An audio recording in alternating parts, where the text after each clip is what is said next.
Now, talking about the causes for the development of these stones, there are some congenital enzymatic disorders as well. Then they can be one of the possibility can be, dehydration, and there are some important conditions which are related to the metabolism. So we'll be discussing each one by one. Idiopathic calcium urolithiasis is a condition in which obviously we do not know the cause, but actually the serum calcium levels are normal, but there's a concentration of calcium in the urine, and obviously they're responsible. These calcium stones, these calcium crystals, actually, they crystallize anywhere in the tract, and they're responsible for the with the generation of the calcium stone. So it's a idiopathic, so actually we do not know the cause, but the serum calcium levels come out to be normal, but if you compare the urinary calcium levels, they came out to be high.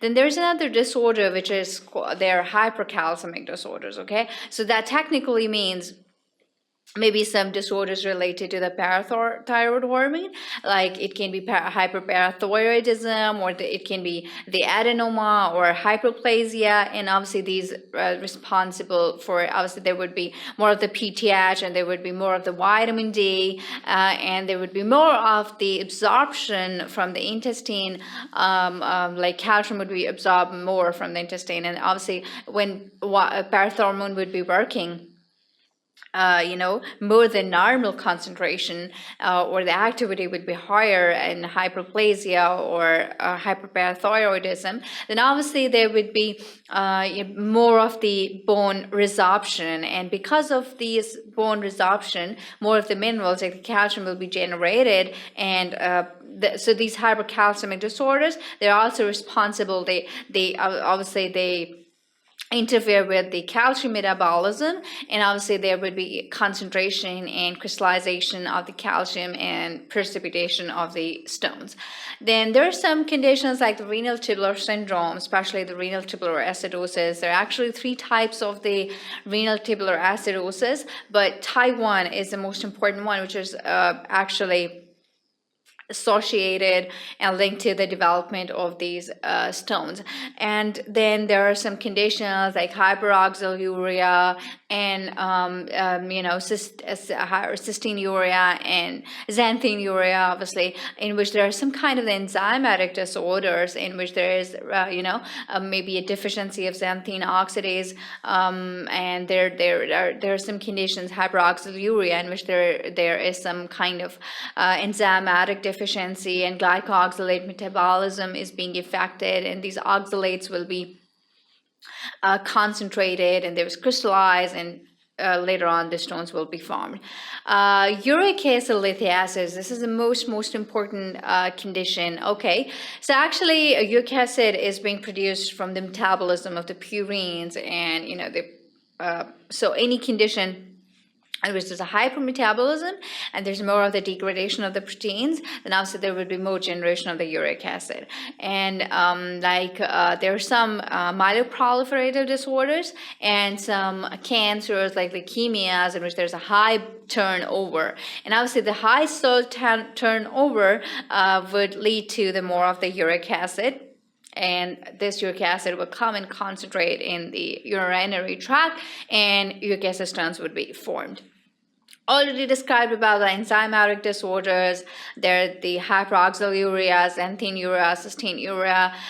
These cystine stones are very much hard, and it becomes very difficult for managing them with extra corporal shockwave lithotripsy. You have to go for the definitive, percutaneous, or open nephrolithotomy for these cystinuria stones. And then oxalates as well, because there is a deficiency with the oxalate metabolism, and these oxalates are retained in the body, and they're retained in the urinary tract. They precipitate, they crystallize, and as a result there would be formation of these stones. Okay, so secondary urolithiasis. Maybe some conditions which are not directly related to the urinary tract, kidneys, or ureters, but there's some other pathologies anywhere in the body, like the inflammatory bowel disease, and some obviously short gut syndromes, okay, mesenteric ischemia, and maybe possible there was a lot of large portion of the gut was being resected. And because of that, there is less absorption of these salts and calciums and magnesiums and, all these important concentrates. So actually what they do is when there's less absorption or inflammatory bowel disease affecting the absorption, they will be going down to the kidneys and precipitating and, leading to the formation of these stones. Okay, so there are some other factors as well. Drugs. The most important part is the drugs and the dietary, like the cabbage and red beet and some of the tomatoes. They're also, they're oxalates, right? So the spinach as well. So the vegetables which have higher concentrates of phosphates and oxalates, they precipitate and they actually are responsible for the generation of the stones. The drugs are also important part.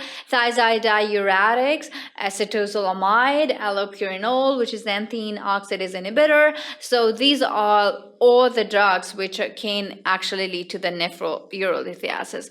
Why this is important to remember these causes, or there's a great emphasis on the etiology, because if you're treating the stone but you're not treating the cause behind that, the actual etiology with the primary or the secondary, then maybe possible you have treated the stone, but later on the patient will come to you with again the same presentation. Maybe at the initial presentation was right kidney, and the later on it would be left kidney. So these conditions are important, and obviously there's some renal tubular syndromes. They're also not affecting they're not only precipitating the formation of the stones, but they're compromising the renal function as well, and sometimes in which the renal function is compromised to such a bad extent that you have to go for a nephrectomy. So that's why you have to treat not only the stones, but you have to treat the etiology as well.